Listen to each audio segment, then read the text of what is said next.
Nous sommes jeudi 24 juillet 2025. Une fois de plus, bonjour et bienvenue dans cette nouvelle édition de votre journal sur Yédivision. Aujourd'hui, nous allons parler de l'engagement des jeunes pour construire une paix durable, de la volonté des États-Unis à incinérer le reste des contraceptifs de l'USAID et d'une initiative du procureur pour lutter contre la cybercriminalité.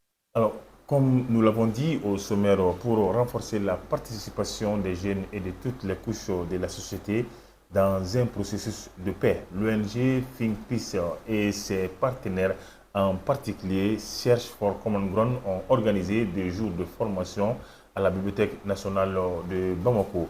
Cette formation est suivie d'un mois de mentorat pour accompagner les participants dans leur initiative. Ce projet est financé par l'Union européenne, porté par l'ONG Think Peace Sahel. Abdulkola Bokoum, coordinateur national, il nous explique l'idée du projet et les résultats attendus. Alors, je suis Abdulkola Bokoum, le coordinateur national de l'ONG Think Peace Sahel. Alors, merci beaucoup. D'abord, il faut reconnaître que, vous savez, la question de l'engagement communautaire est un sujet très important dans notre nation, parce que pour apporter un changement, il faut d'abord constater un engagement au niveau de la communauté et surtout au niveau des jeunes et des femmes.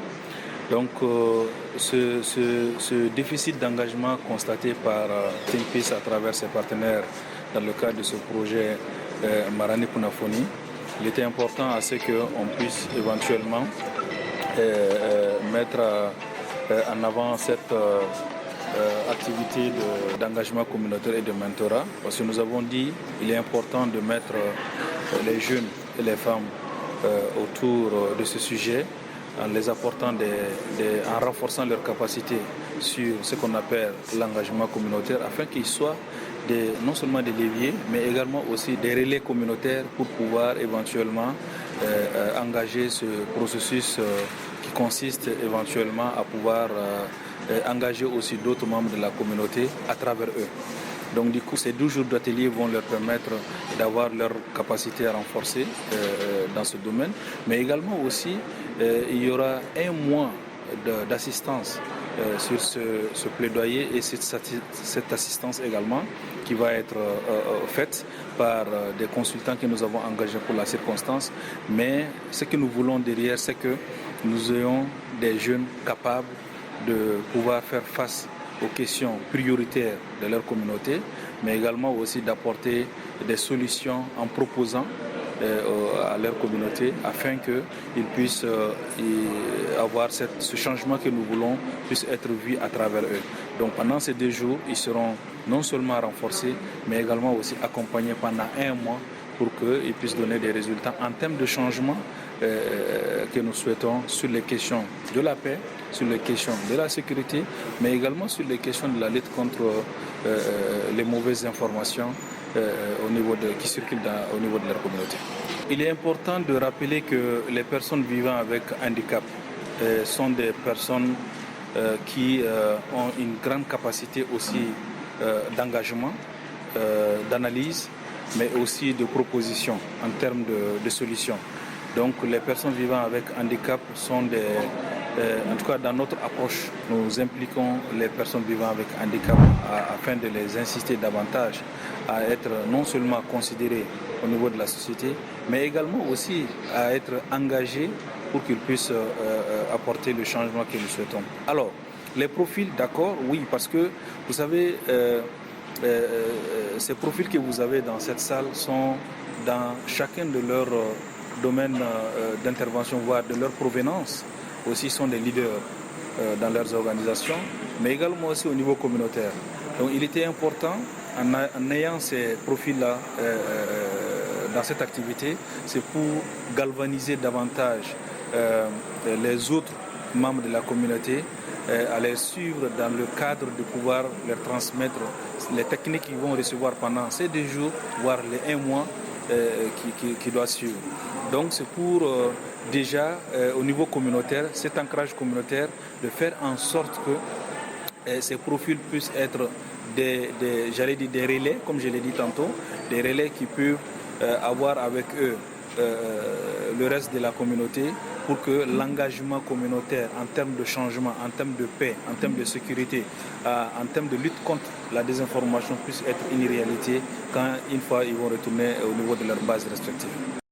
Sur place, le directeur pays Search for Common Ground Mali et Burkina Faso a également partagé sa vision de formation et du projet tout en nous livrant ses impressions personnelles. Je suis Mbara Djaviakoy, directeur pays de l'ONG Search for Common Ground Mali et aussi du Burkina Faso. C'est un plaisir pour nous de prendre part à cet atelier de mentorat organisé par Think Peace dans le cadre de la mise en œuvre du projet Marani Kunafumi, qui est un projet financé par l'Union européenne et mis en œuvre par Search for Common Ground avec le consortium Think Peace, ABM, Bembere, Appel Mali, Doni Blog, et qui est mise en œuvre à Bamako, à Sikasso, à Kaï, à Mopti, à Ségou et à Gao. Ce projet a pour ambition de mobiliser la jeunesse sur les questions de citoyenneté, mais aussi l'éducation aux médias et la lutte contre la désinformation. Et nous sommes très heureux d'être à cet atelier avec Think Peace, qui lance les activités des partenaires de mise en œuvre de ce projet et que nous accompagnons dans le cadre du renforcement des capacités de la jeunesse. Nous souhaitons un bon atelier aux jeunes qui prennent part à ces activités, qui sont des jeunes issus des organisations de la société civile, surtout des organisations de jeunes et de femmes et aussi de personnes vivant avec handicap.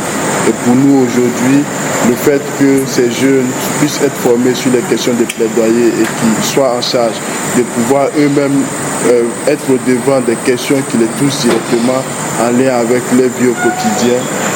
Pour nous, c'est ça la localisation et nous encourageons vraiment à ce qu'on puisse avoir des solutions locales aux problèmes, aux défis que font face les jeunes, les femmes et les autres couches de la société. Et pour cela, nous encourageons vraiment ce type d'initiative que Think Peace mettre en œuvre dans le cadre du projet Marani Kunafumi et que nous accompagnons et que nous soutenons en tant que ONG Lead Search for Common Ground.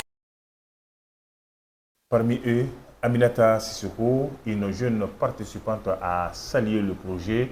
Elle a rappelé le contexte de cette formation et a encouragé la jeunesse à s'engager davantage dans les actions communautaires pour la paix.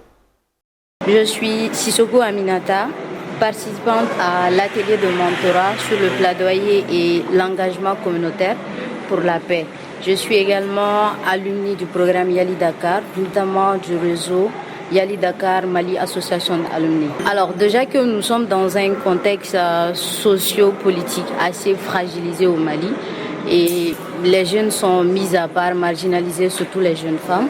Donc c'est un très bon contexte de pouvoir beaucoup plus miser sur la jeunesse dans ce cadre-là et en ce qui concerne leur insertion dans la prise de décision et leur participation sur toutes les instances de prise de décision.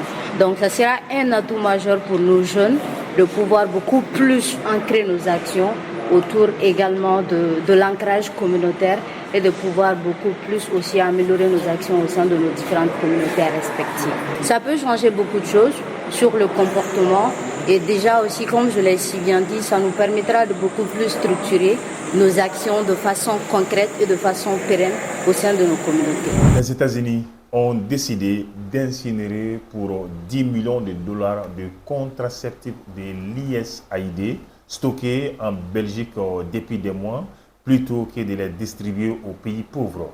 Malgré les offres de l'ONU, de la Belgique et de l'ONG de racheter ou redistribuer ces produits encore valides, Washington évoque des raisons idéologiques liées à la politique anti-avortement Mexico City Policy. Une fois de plus, merci à nos chers abonnés. D'habitude, comme vous le savez, alors nous nous limitons à vous informer. L'information, elle peut être nationale, sous-régionale et même des fois des informations internationales.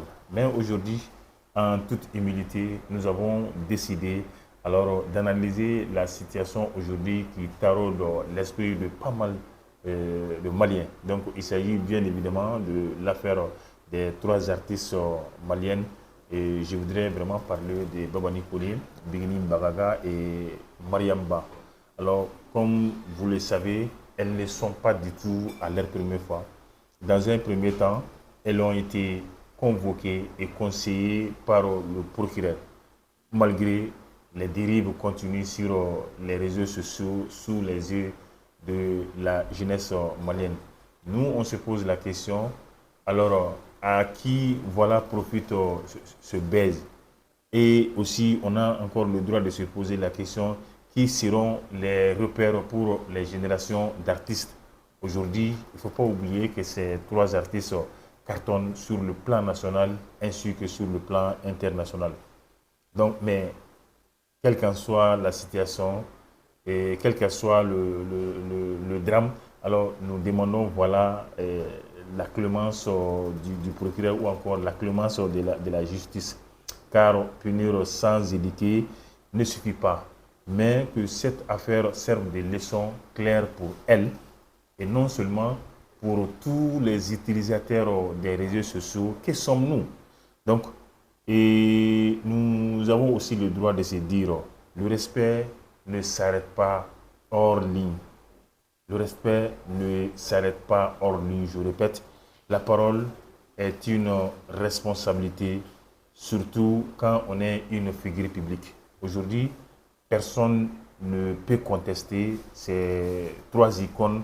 Aujourd'hui, cartonnent ces trois icônes.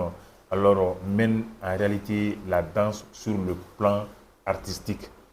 Donc, elles sont considérées pour nous comme des personnalités publiques. Donc, voilà, des comportements dérivants alors, de leur part ne sont pas du tout acceptés. Donc, comme nous l'avons si bien dit, elles doivent être des repères pour la génération future d'artistes. Donc, il faut aussi se dire que le numérique qui englobe un peu les réseaux sociaux, alors doit être un outil d'union et non un outil de division. Donc, on ne doit pas, si nous avons des contentieux voilà, à gérer, je pense il serait nécessaire d'exploiter ou encore d'utiliser d'autres moyens et non pas sur les réseaux sociaux. Alors, les réseaux, pour moi, c'est comme un dépotoir. On vient, on dépose, et aussi, il y a toutes sortes de personnes sur les réseaux sociaux. Alors, d'autres consomment des contenus sans y penser. Alors, d'autres aussi font le tri. Alors, ceux qui consomment les contenus sans vraiment y penser, alors sans analyser le contenu, alors peuvent tomber dans ces mêmes dérives-là, voilà, que ces artistes. Donc, et aujourd'hui, le Mali a besoin d'exemples forts. Le Mali a vraiment besoin d'exemples forts. Et le Mali a besoin des artistes, on va le dire, dignes et des artistes citoyens et responsables. Alors, c'est ce que nous avons franchement à dire par rapport à ce sujet.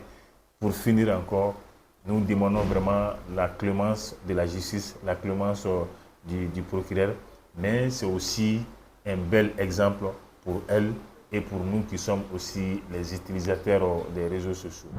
Voilà, c'est ainsi que nous terminons cette édition en parlant de l'engagement des jeunes pour une paix durable, de la volonté des États-Unis en matière de santé sexuelle et de l'initiative du procureur contre la cybercriminalité.